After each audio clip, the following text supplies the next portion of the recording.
नमस्कार, मी Dhananjay Sanap the Agrowon show मध्ये तुमचं स्वागत। विधानसभा निवडणुकीचे निकाल लागून आता 15 दिवस उलटलेत। मुख्यमंत्री आणि दोन्ही उपमुख्यमंत्र्यांच्या जंगी शपथविधी सोहळ्यालाही एक आठवडा होत आलाय, पण महायुतीतील खातेवाटपाचा घोळ काही केल्या संपेना झालाय। त्यामध्ये उपमुख्यमंत्री शिंदे यांची कुणाला खातं देऊ आणि कुणाला टाळू अशी गोची झाली आहे। इच्छुकांची संख्याच त्यांच्या पक्षात वाढली आहे, त्यामुळे उपमुख्यमंत्री शिंदे अडीच वर्ष मंत्री असा एक फॉर्म्युला सुद्धा आजमावून पाहणार आहेत अशी चर्चा सध्या सुरू आहे। या सगळ्यात मुख्यमंत्री आणि दोन बिनखात्याचे उपमुख्यमंत्री यांच्यात सध्या महायुतीतील खाते वाटपातील पेच सोडवण्यासाठी चर्चा सुरू असल्याचं बोललं जात आहे। 3 दिवसीय विशेष अधिवेशनात विधानसभेच्या अध्यक्षांची निवड करण्यात आली आणि आमदारांचा शपथविधी सोहळा सुद्धा पार पडला। याच विशेष अधिवेशनात नागपूर येथील विधिमंडळाच्या हिवाळी अधिवेशनाची तारीखही निश्चित करण्यात आली। 16 ते 21 डिसेंबरच्या दरम्यान नागपूरमध्ये हिवाळी अधिवेशन होणार आहे, पण नागपूरमधील अधिवेशन केवळ 5 दिवसच होणार असल्यानं राज्यातील कोणत्या महत्त्वाच्या विषयांवर या अधिवेशनादरम्यान चर्चा होणार असा प्रश्न सुद्धा उपस्थित केला जातोय। आणि सर्वात महत्त्वाचं म्हणजे या अधिवेशनात शेतकऱ्यांना देण्यात आलेली आश्वासनं पूर्ण करण्यासाठी महायुती सरकारकडून काही सकारात्मक निर्णय घेतला जाईल का, याकडे सुद्धा शेतकऱ्यांचं विशेष लक्ष लागलेलं आहे। कारण विधानसभा निवडणुकीत शेतकऱ्यांना सातबारा कोरा करण्याचं म्हणजेच संपूर्ण कर्जमाफीचं आश्वासन मुख्यमंत्री देवेंद्र फडणवीसांनी दिलेलं आहे। त्यांचं आश्वासन नेमकं काय होतं ते तुम्ही पाहून घ्या। की आम्ही ठरवलंय शेतकऱ्यांना कर्जमाफी आम्ही देणार आहोत। शेतकऱ्यांच्या सातबारावर कर्जाचा उतारा राहणार नाही अशा प्रकारचा निर्णय देखील आपल्या सरकारने घेतलाय। त्यामुळे आता शेतकऱ्यांना कर्जमाफीची अपेक्षा आहे। त्याचं कारणही स्पष्ट आहे। एकतर मागील 2 हंगामापासून विदर्भ मराठवाड्यातील प्रमुख पीक असलेल्या सोयाबीन आणि कापसाचे भाव पडलेले आहेत। त्यात गेल्या वर्षी खरीप आणि रब्बीत दुष्काळानं आणि यंदाच्या खरीपात अतिवृष्टीनं शेतकऱ्यांचं प्रचंड नुकसान झालंय। उत्पादन घटलंय, भाव पडलेले आहेत।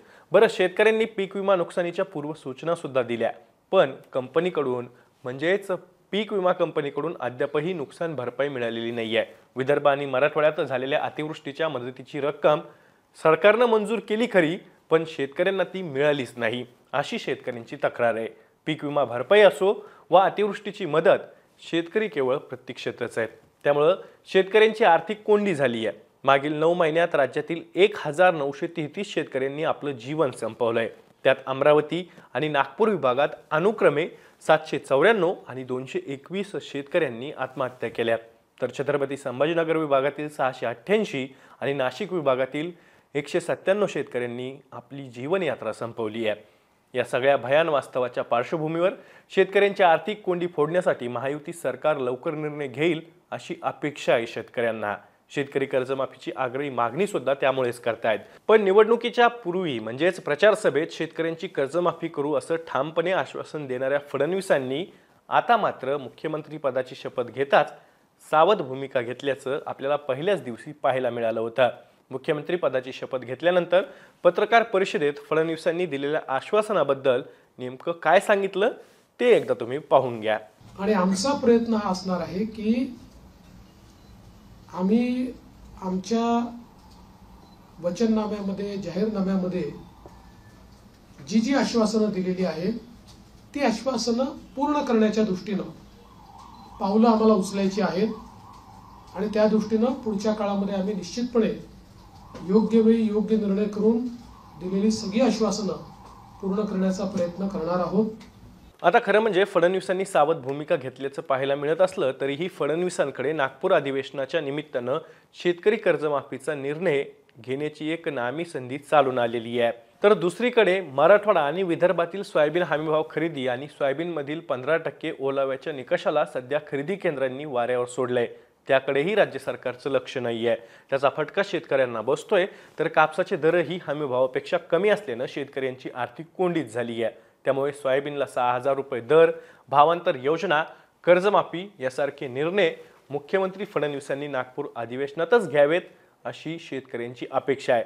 कारण प्रचार सभेत शेतकऱ्यांना कर्जमाफीच्या आशेला लावून आता फडणवीसांनी आश्वासनापासून माघार घेतली तर तो शेतकऱ्यांचा विश्वासघात ठरेल अशी शेतकऱ्यांच्या मनात भावना आहे।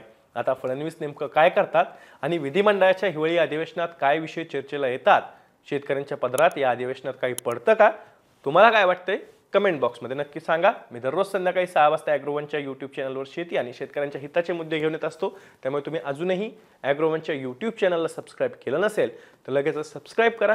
व्हिडिओ जास्तीत जास्त शेतकऱ्यांपर्यंत पाठवण्यासाठी व्हिडिओला लाईक आणि शेअर नक्की करा. आपण पुन्हा भेटू. तोवर तुम्ही तुमची आणि तुमच्या जवळच्या माणसांची काळजी घ्या.